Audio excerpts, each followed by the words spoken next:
Good morning. I hope you're doing well. I'm doing very well.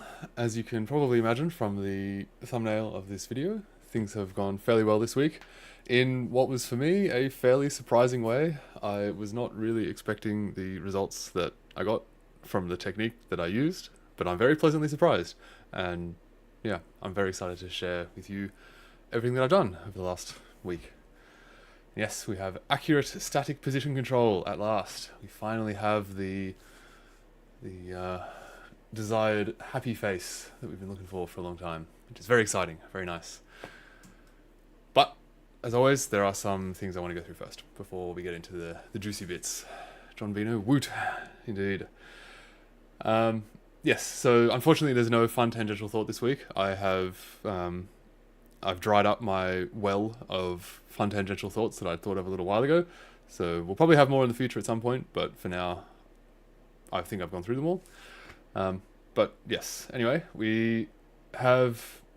So I mentioned last week, I showed off in the stream that the base markers were probably not ideal. I had 7 markers on the base when I could potentially go with fewer. And like at the same time as I was describing where these 7 were, I was saying that like you really want to have as few as possible to make the computation much quicker on the motion capture side of things. So that way it's not trying to fit like 15 markers all to like a very specific form. If you have fewer markers, it's just way computationally easier to do that. Actually, one thing I just want to mention before we get too into the weeds here is that please forgive me if I am a little bit more difficult to understand than normal today. I went out last night to the Yayoi Kusama thing at the NGV, like the art exhibit, and it was very good, but I didn't get home until like 2:30, so I'm a little bit tired right now. And I didn't get as much sleep as I normally would like to. Yeah, so I may say some things that are a bit odd, but yeah, please forgive. Yes, so I showed in the stream that I wanted to have a particular layout of the stream last week, that I wanted to have a particular layout of the base markers so that I could align my X and Y axes. And to show you exactly what I mean by that, I can show you on QTM.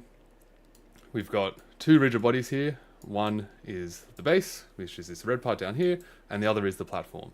Of course, this is not remotely how the base or the platform actually look now, but this is just how the markers are laid out on those 2 rigid bodies to define them as rigid bodies. And we can see that our global coordinate system, the giant XYZ triad, is smack bang in the middle of the base. Unfortunately, this doesn't automatically update, so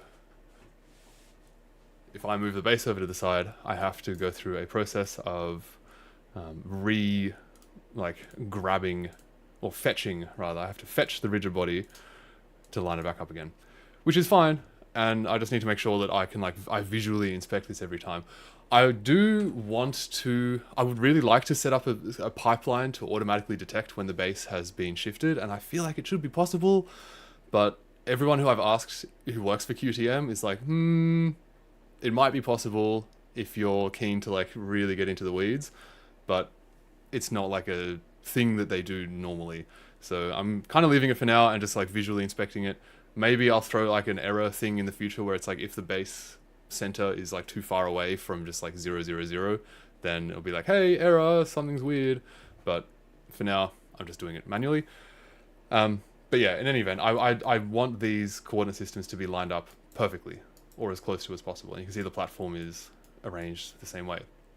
And to get this to work, the markers need to be in a particular layout. So what I'm doing here is, if I show you the settings that I've used to configure this, we can translate the coordinate system for a given rigid body. I'm doing this right now. I'm going to a particular point, so I've just like written down which point of the rigid body the center one is. So that's the translation, and then to rotate it, we can configure the axes to be, so we can make the x-axis parallel to 2 points, and then we can make the y-axis parallel to some other points.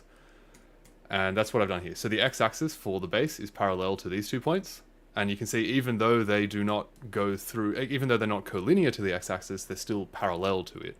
So yeah, I'm using those for the x-axis, and then for the y-axis, I'm using these two here. Yep. Yeah, so to show you what that looks like on the actual robot, this is where those markers are now. So I've got 4.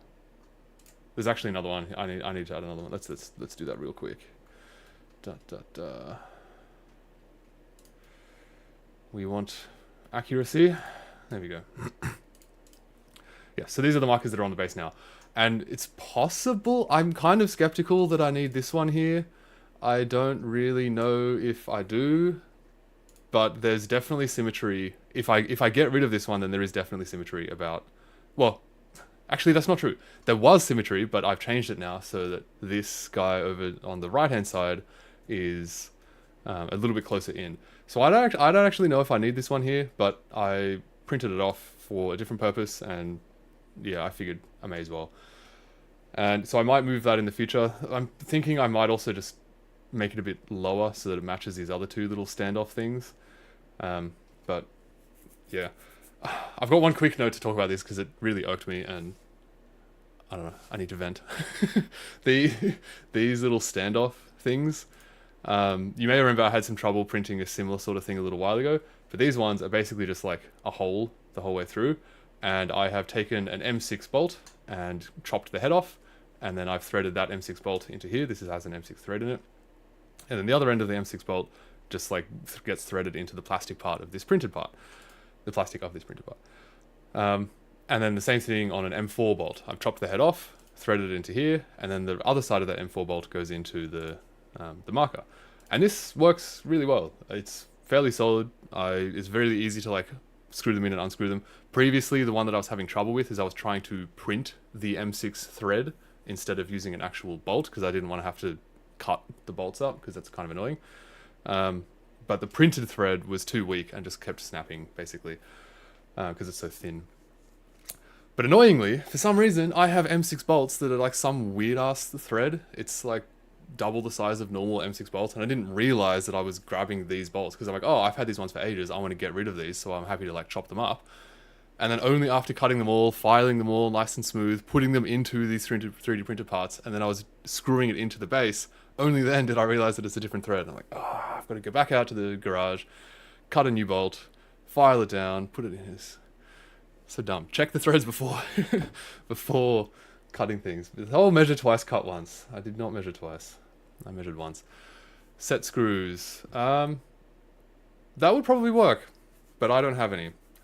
I only just recently, when I showed off last week my new setup with my nuts and bolts and stuff, and I now have dowel pins, which I didn't have before, and I'm kind of excited to see what those open up, because previously I've just been using bolts as like the shaft for bearings and stuff, but these dowel pins should be much more precise, because it's just like a metal rod, basically. But John is suggesting set screws, and I do have an empty bin to fill. It's true. I've actually temporarily filled it with my my, what are these, the spools for the hand, because I just had them laying around on my desk.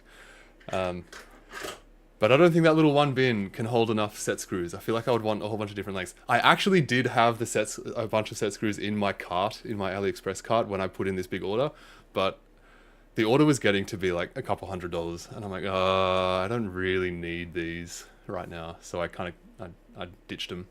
But yes, it would have been helpful to have set screws instead of having to chop bolts up. But I do have an angle grinder, so yeah, may as well use that.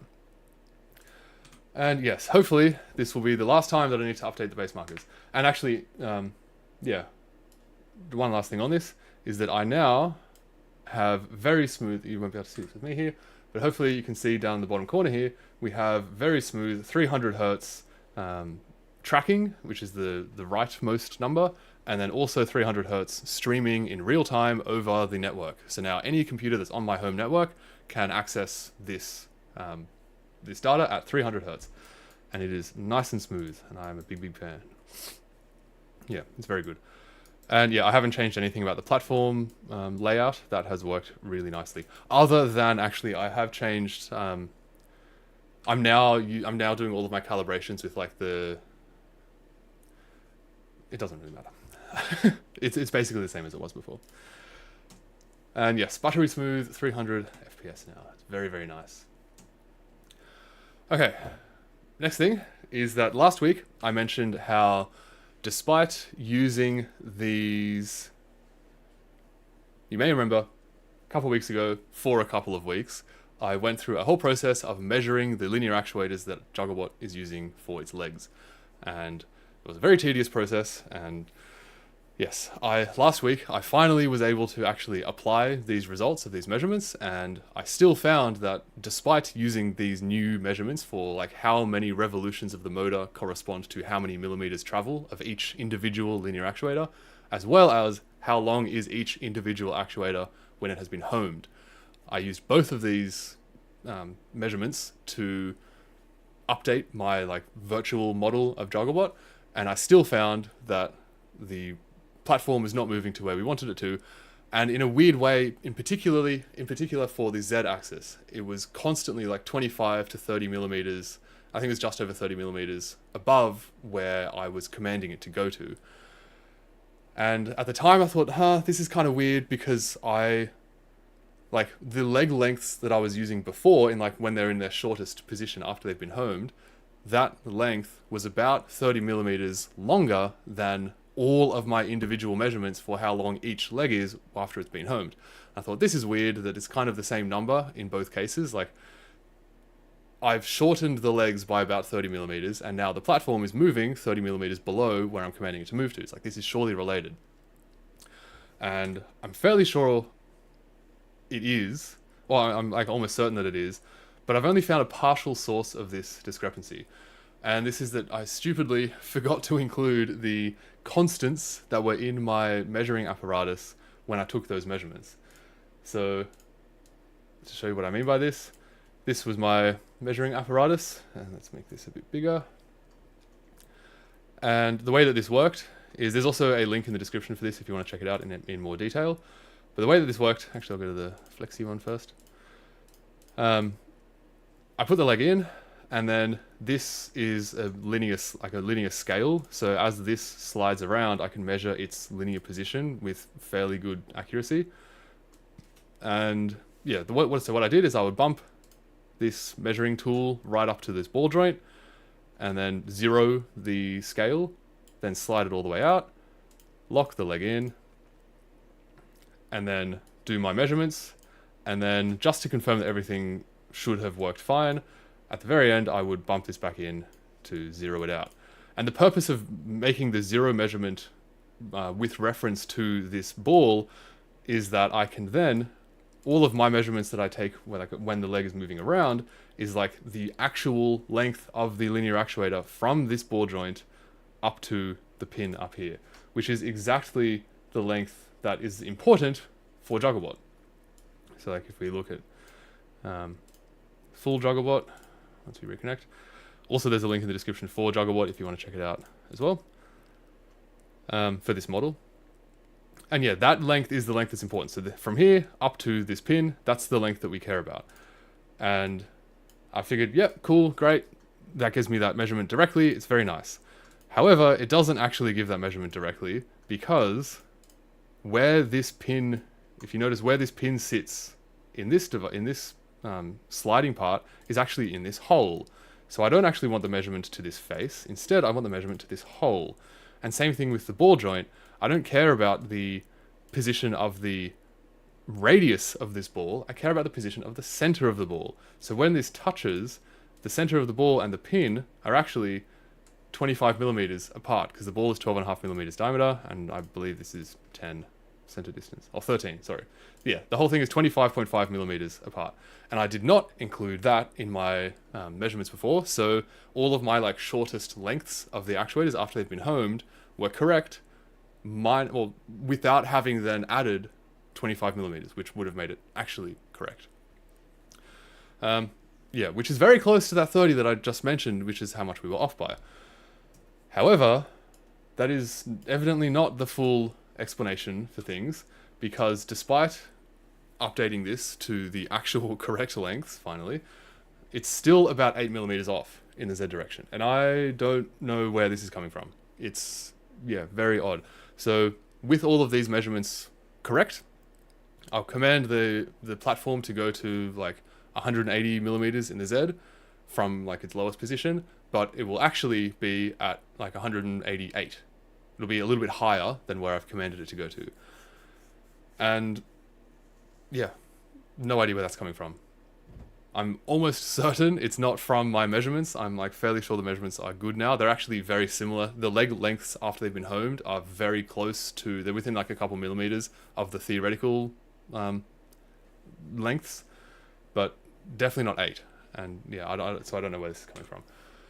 So I also mentioned last week that I was keen to try my hand at doing some PID control for the platform. And the basic idea of this is that we have feedback from the motion capture system at now 300 frames per second, nice and smooth, very good. And yeah, the hope is that we would use that 300 frames per second data, which is very precise as well. It's like 0.1 millimeter precision. So it should be pretty good. And the hope was that we can use that to, on the fly, in real time, say, okay, we've been commanded to go to here, but in fact, we're measuring that we're over here. Let's use a PID controller to just kind of bring it over a bit and to get rid of this error.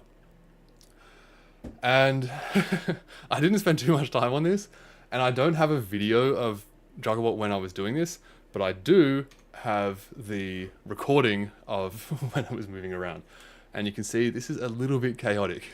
This was also just with P control as well. So what I did here is I had a system where I could change the gain of the translation and the rotation P term. So like how heavily we're weighting the error term before we are sending out new commands. And I was basically tuning these values. So I would like command the platform to move somewhere, change the values around until it kind of like stabilized, and then move it somewhere else and do the same kind of thing. Just like kind of, yeah, dialing in these values. And my God, was that stressful sometimes. You can see how much this flew around from where it was supposed to be. So the blue lines on the top plot, or the blue lines on both, are the commanded positions. And you can see like down the bottom, so this is like X, Y, same deal as before, like forwards is forwards looking from above. And the plot down the bottom is the Z position. And you can see if I get rid of me, where am I here? You can see at the start where originally it's commanded to be really high, and then as soon as we start sending actual commands, we can see here, this one was 18 millimeters off in the Y direction. The scale is millimeters. All the measurements are millimeters. You can see where I'm tuning these values. So here the K value was, I don't know, I think it was 0.5, and then you can see I changed it down to, changed it up to like 1, I think. And then you can see all of these steps are where I'm increasing the value. But then I increased it a bit too much, and things kind of go a bit haywire.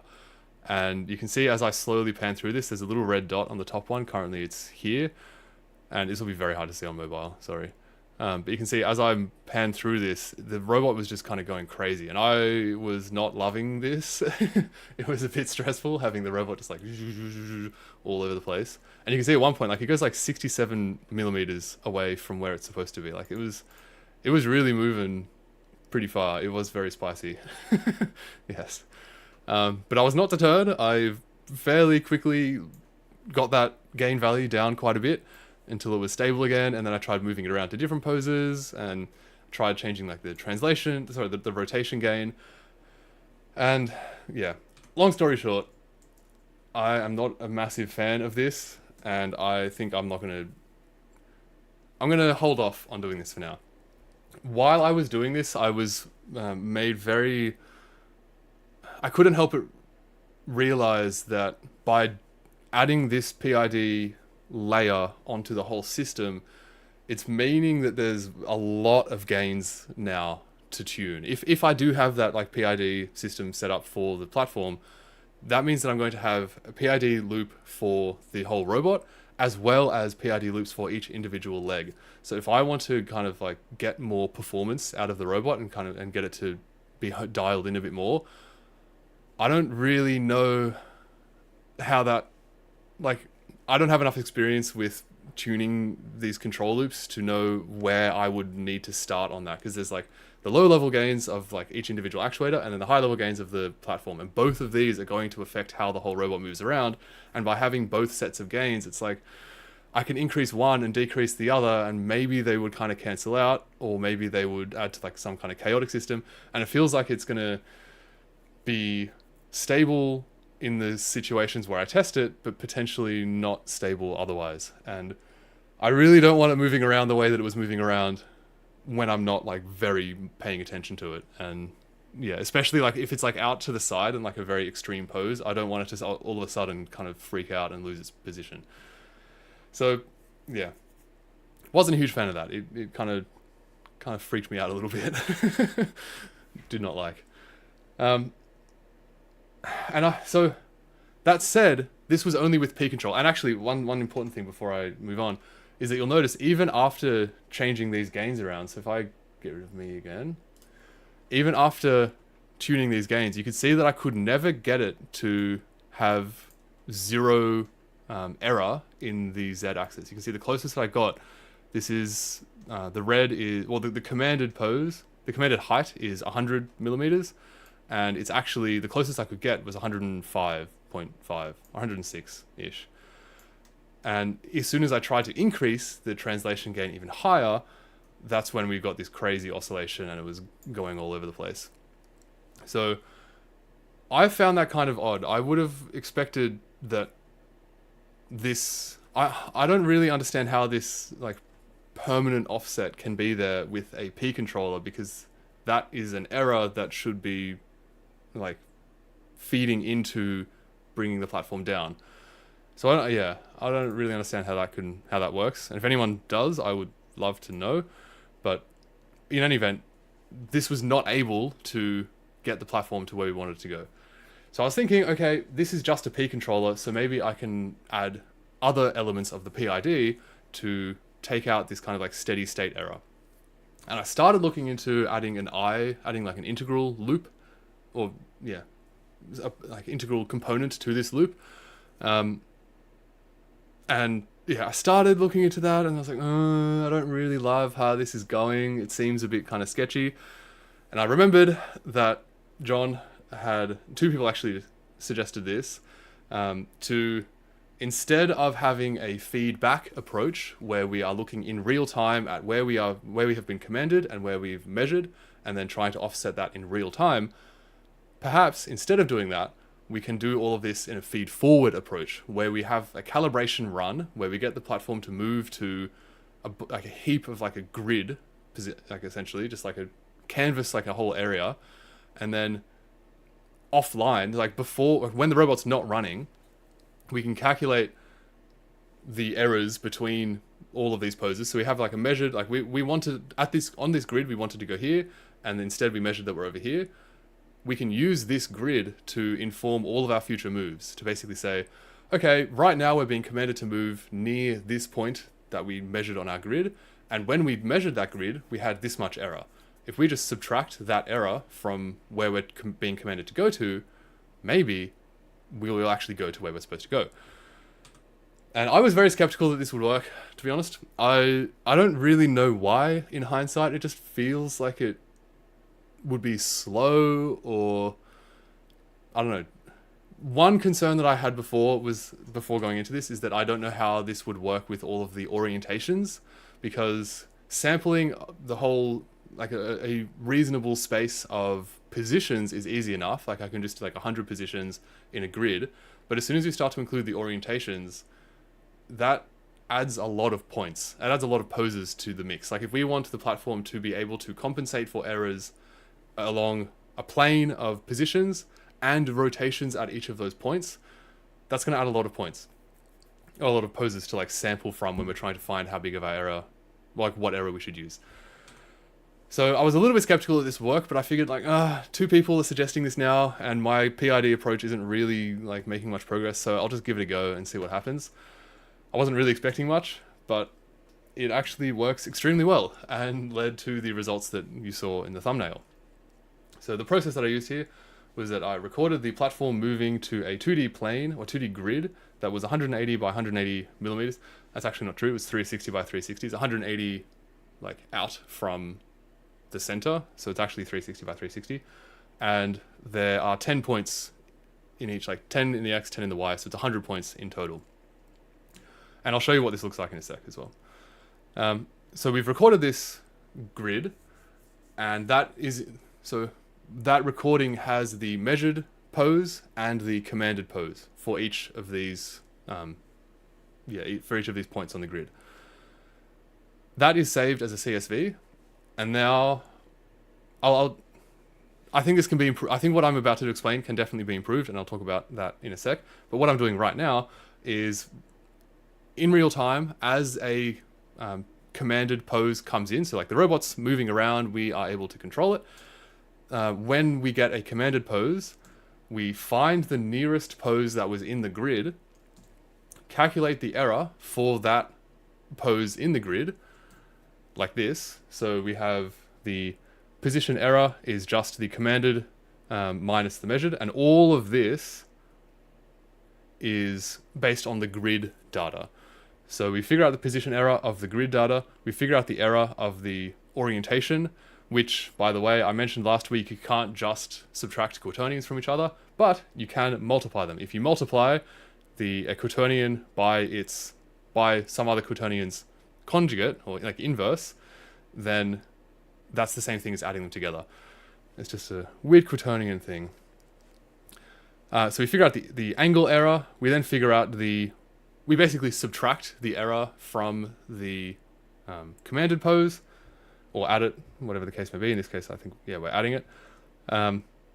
But the end result is basically we figure out, if you look at just the position, it makes a lot more sense, I think. The quaternions are a bit weird. But the end result is that we figure out the error, and then we add the error to the commanded pose. And by doing this, we figure out what the compensated pose should be. So then we publish this corrected pose. So that's enough talking. Let me show you what this actually looks like. So let's get rid of this. This gives me heart palpitations. The stressful time. So first thing, also by the way, all of this code is on GitHub now. I add a link in the description, and I've uploaded all of the data from the mocap also as well. So like all of the data that I'm going to show you, as well as that tuning attempt one. So like you can look at this data more closely if you want to. It's at a link in the description. Yes. So the first thing that I did was we took this grid. So these plots here are of the very first run where actually, sorry, let me increase the arrows. It's a good sign that the arrows need to change length between the pre and post calibration, because they just get that much closer. So we can see in 2D, it's actually a bit big. Let's make that a bit smaller. We can see in 2D, this is looking from above, again, forwards is forwards, and I don't have scale on here, but all of these measurements are in millimeters. And yeah, we can see something very similar to what I noticed last week, where there seems to just be like kind of a scaling up of the measured positions versus the commanded positions. And you can see the measured is in blue and the commanded is in red. But interestingly, it's not centered around 0, 0. It looks like the center of the like scaling out business is kind of like here at like -40, which is a bit strange, I think. I don't really know why it wouldn't be at 0, 0. But yeah, that's a thing. But then if we look in the Z direction as well, we can see in a bit more detail what's going on here. And this is a very cool shape, I think. So again, the commanded is in red and the measured is in blue. And we can see this nice flat plane with perfect orientations, like straight up, is what we're commanding. But when we're measuring it, we're actually quite a bit higher. So in this case, it's, about that 8 millimeters higher. But interestingly, it's kind of like curved around, there's like an apex, probably at that -40, where everything kind of like forms around. It's very strange. So all of these poses, these were commanded to go to just this flat plane, and it's, very interesting shape that's come out of this. Yeah, so this is the first one. It's like, okay, cool. This is obviously problematic. And now you can hopefully see kind of where this is going. So basically, to improve on all future measurements, we essentially find the closest red dot to where we're commanding the robot to go to, and then find where its corresponding blue dot is, and then subtract that blue dot, like subtract that pose from the red dot pose, and then that's where we're actually commanding to. And yeah, I was very shocked at how well this worked. So keep that image in your mind of what that one looked like. And this is now the exact same grid, exact same commands, except we have applied this feed forward correction again in real time. I need to decrease the arrows because they are way too long. Also, just as a quick aside, I don't know why this happens. Sometimes I run my code. I'm using the Zish. I have no idea how to pronounce that. Terminal thing, shell program. I don't know what the correct terminology for this is. But like every now and then I'll try to run my script and it will be like, I don't know where Zish is. Or like, I don't know where Python is. Yeah, I can't find it. But then I just run, literally just keep clicking run and eventually it goes. So I don't really know what's going on there. But anyway, it's not too annoying. But yeah, we can see like, this is like spot on now. It's obviously not perfect. Like there are some spots where there is a bit of error, but really not much. And I've actually got this printing out. I'll make this a bit bigger so hopefully you can see it. But the maximum position error is now 1.5 millimeters. That's pretty good. And the mean is just under 1 millimeter. Like that's so good. And so if we look at this, now this, keep in mind, like these are obviously still off, but look at the scale here. Like the Z error is at most just under 1 millimeter off. Like that is so much better. So good. And now interestingly, we don't have that nice curve anymore because I guess it's just been like, that shape has been removed, but there's a bit of like randomness, what looks like randomness to me at least, in here now. John says you can run it again and add the deltas to the previous calibration too. That would be, yeah, interesting. I did not consider like stacking this. I would be curious to know if that works. That's definitely worth a try. Yeah, good suggestion. And so if you're thinking like me, I was like, okay, cool. This obviously works for the same grid that I commanded, like that I used for the calibration in the first place. Like that's like the baseline expectation is that it will, taking these offsets and applying them to the exact same commanded positions should hopefully, like that is the easiest case for this to give a good result. And I figured, okay, let's do this a little bit differently. Let's have a slightly different grid that's a little bit smaller and has a different number of points. And my hope here, my intention was that I would kind of like where there were 4 points in the old grid, I was trying to kind of get one like in the middle. So I was trying to have this new grid be perfectly in between the old grid. But I kind of did this very rushed, and I actually don't know for sure if it is this way. But previously I had the 360 by 360 square with the 10 by 10 points. Now this new one is 320 by 320 with 9 points in between. And to be honest, I actually did not check if this actually puts the points in between. It could very well be putting the points in the exact same spot. I'm fairly sure it's not, but I didn't care too much about validating that part of it.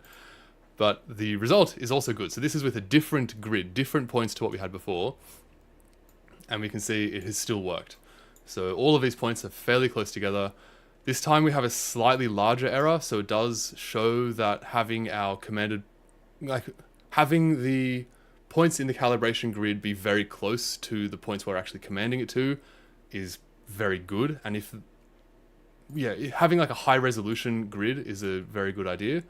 But it still works even when the points are kind of far away from the calibration points. So yeah, same sort of deal. We can see that they're very close together. Yeah, so I'm very surprised by this. And of course we have the happy face that we saw in the thumbnail, which is so good. Look at that. Love it. Yes. So I'm very happy with this and very surprised at how well it worked. And I'm very, very surprised. And yes, so thank you to John and John. It turns out the other guy who suggested I do this is also named John. John Mendenhall from the last stream in the comments. So thank you both. This was, yeah, I don't really know why I was so skeptical that this would work beforehand, but I'm glad that I tried it, and I'm glad that you both encouraged me to try it because it has worked extremely well.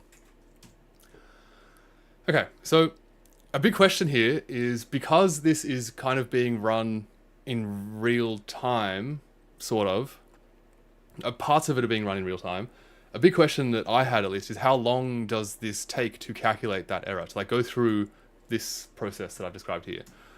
And so I've measured this with both the grid, like the second grid that I showed, like the different grid, and also with the happy face. And we can see that we've got a maximum of 2.7 milliseconds for this grid and an average of just under 0.4 milliseconds. And it's pretty similar for the happy face, except that there were some outliers that took a fairly long time, so 4 milliseconds. And even with that 4 milliseconds, like that's kind of probably pushing it, but without that, like just using the averages, running at 100 Hertz, so commanding the robot to move to a particular point 100 times a second, we should be able to use this approach to compensate, to calibrate, like correct rather, every single one of those commands coming in at 100 Hertz, which is very nice. And that's kind of what I want to do next, because you'll still see, let me show you on here, even though we have like, no, it's not found.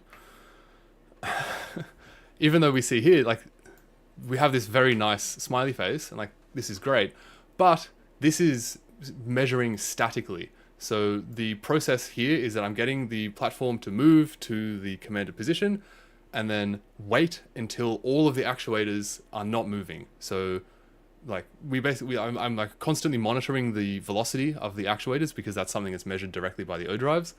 And then once that velocity goes below a certain threshold, we say, okay, you're done moving. And then we still wait another second or two before taking a snapshot reading. And we say, that's where we are. Like, that's where we are when we're being commanded to move to this particular pose. But that's not kind of tracking where it's moving in between these poses. And we can have a look at that by showing it in Plot Juggler. So we can look at the happy face. So even though these static poses are spot on, we can see there are still weirdness, there's still strange things going on with the moving between all of the poses. So there's all of this like fuzziness as we're moving around. So it's going along, and like you can see it's kind of like locking in on a certain spot, but getting between these poses, it's just kind of doing whatever. And I'm not that worried about this, because for now, like, I'm not actually telling it what to do in between those spots. I'm just saying, you're here, go here. And it's just moving between them. And actually, we can see, if we zoom out, I don't know if this is a very... Yeah, you can see, like, in between, with these really long spans, when we're going from, like, the bottom corner of this eye to the top corner of the mouth, there's a lot of deviation from the commanded pose. Like, we're off by, what, like 12 millimeters in the X? Like, it's pretty far off. But again, I'm not that worried about it, because I'm not actually telling it where to go in between.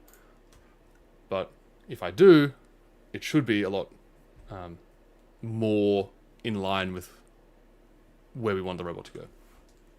Hopefully that makes sense. Yeah.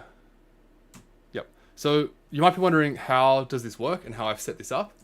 Well, I've got I was kind of debating about how to configure this in my current ROS setup. What I ended up going with is a whole new node that just does this correction.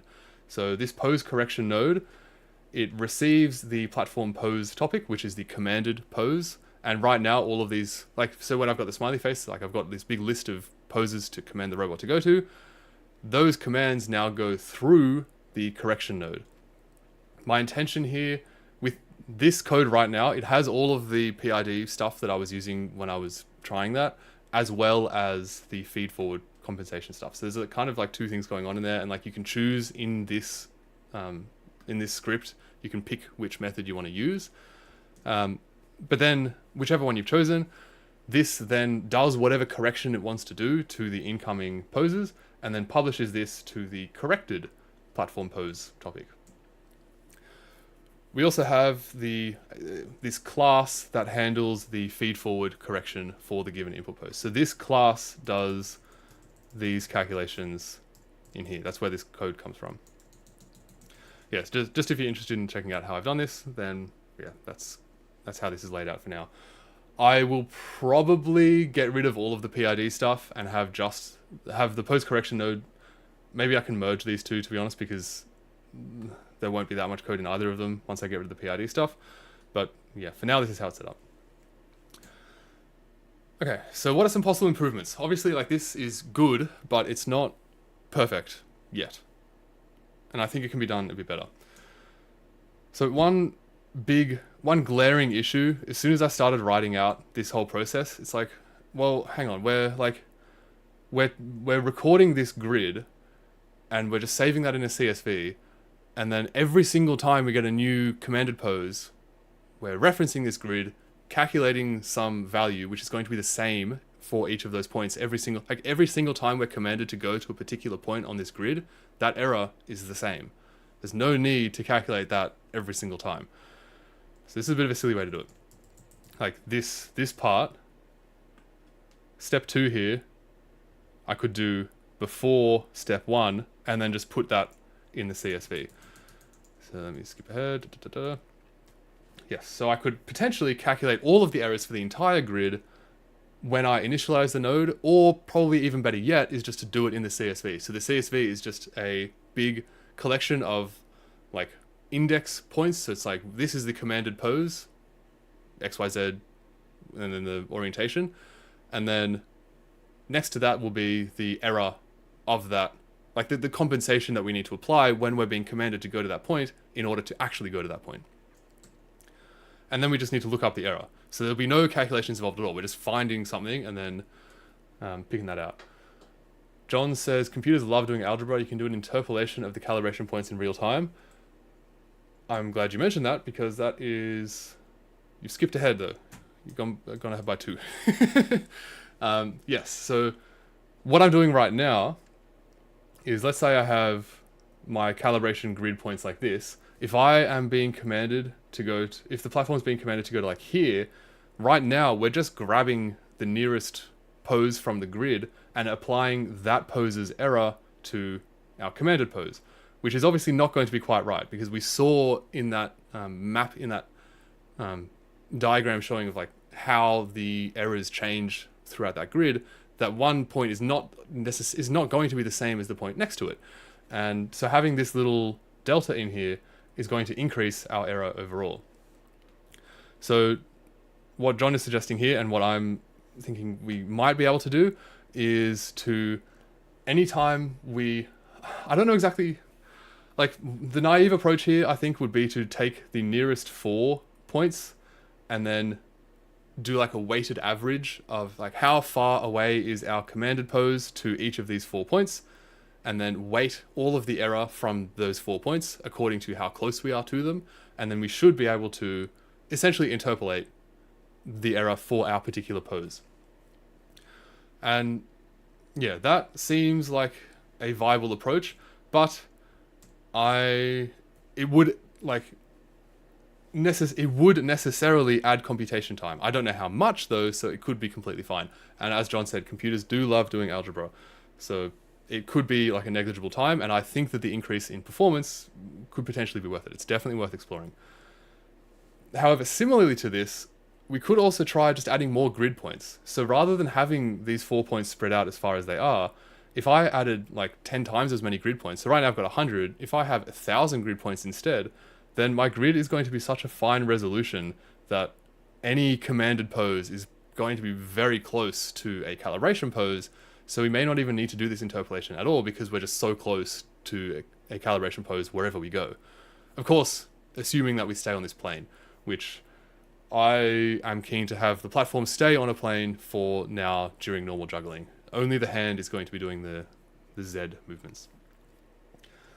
Yeah, so I think both of those are viable approaches for getting this to work even better, and doing what John suggested before of like stacking this process. So we do like a calibration run once, and then take a new reading and do that calibration again, and like apply that offset to the original offset, And we should, in theory, I guess, be able to do this a few times and really hone in on what that error needs to be for each pose. And hopefully that would work. So yeah, we've got a couple options for how to make this better. And I mean, the easiest one is definitely just add more grid points. But I don't know how well each of them will work. So I think it's, at this point, I think it's worth exploring all of them just to see how they all go. Now, yes, I still have the question that I had at the very beginning, which is how to include non-planar poses. So the problem here is that we've been able to compensate for the errors when the platform is completely flat. Everything that I've done in the last week has just had the platform flat, except for when it was moving around crazy with the PID control. But we don't talk about that anymore. Yeah, however, in actual juggling, the platform, in most juggling at least, the platform is going to need to tilt to throw the ball at an angle. And the angle at which it tilts is going to be different pretty much all the time. Like, it's going to be tilting to all kinds of different angles. There's going to be a limit, obviously. Like, I don't think it'll go more than like 10 degrees. Even that's a bit extreme. But there's a lot of range in that. Like, going up to 10 degrees for each individual pose that we're at in X and Y is going to like multiply the number of poses that we have by at least like 8, I reckon, to get enough kind of range. And maybe that's fine. Maybe like we can just have a massive lookup table essentially of all of the poses and all the errors. Maybe, but if that is too cumbersome to search through, then it might not work too well. I don't really know. Right now, I am very open to the idea that like I wasn't expecting this to work at all for the positions, so my expectation that it won't necessarily work for the orientations is probably not very well founded, so it's definitely worth trying.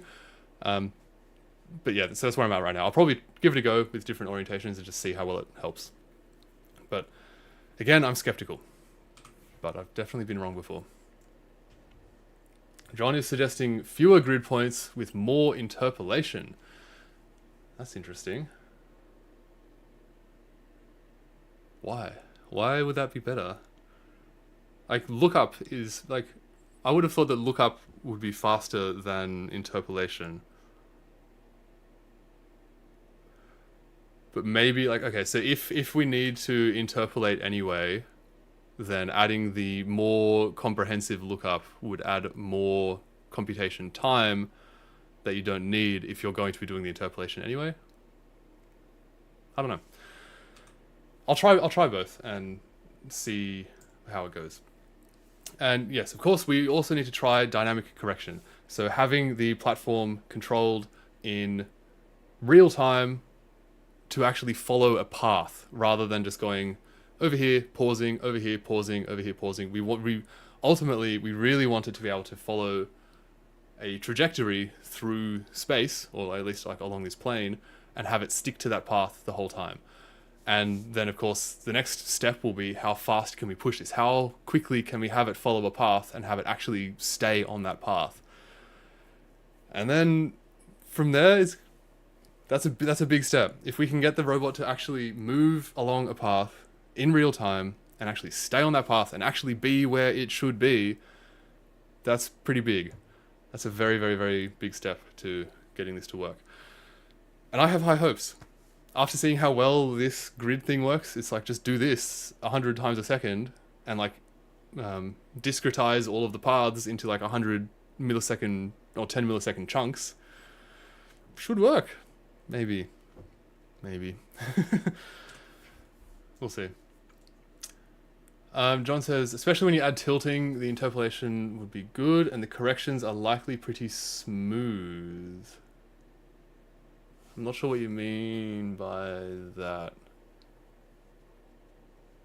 Unless, okay, so yeah, one thing that has been on my mind a little bit when thinking about how to make this dynamic and how to have it follow the trajectory in real time is that it's possible that once the robot like really starts to get pushed, it's just going to have so much momentum as it's moving around that it might be kind of like flung off of the path and will need to like divert back on to get back onto the path. And so maybe reintroducing the PID controller after doing this feed forward correction. So we have a feed forward step, and then after that we have a feedback step.